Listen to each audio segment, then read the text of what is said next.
Valappad beach തൂലിക സാംസ്കാരിക വേദിയുടെയും Ahalya foundation കണ്ണാശുപത്രിയുടെയും നേതൃത്വത്തിൽ സൗജന്യ നേത്രപരിശോധന ക്യാമ്പ് നടന്നു. രാവിലെ 9 മുതൽ ഉച്ചയ്ക്ക് 1 മണി വരെയാണ് തൂലിക സാംസ്കാരിക വേദിയിൽ വെച്ച് ക്യാമ്പ് നടന്നത്.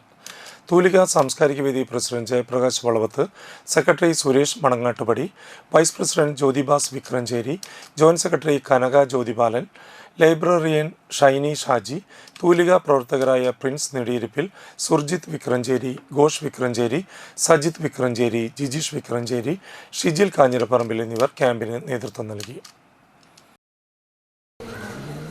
ഇതൊരു മത്സ്യബന്ധന ഗ്രാമമാണ്.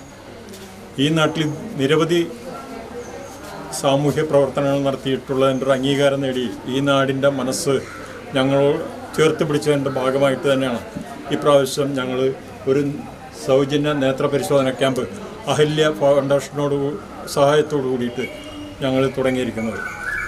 ഈ നാടിൻ്റെ ഒരു നന്മമരമായി വെട്ടവും വെളിച്ചമായിട്ട് തൂലിക എല്ലാ കാലത്തും ഉയർന്നു നിൽക്കണമേ എന്നുള്ള പ്രാർത്ഥനയോടെയാണ് ഞങ്ങളിത് ചെയ്യുന്നത്.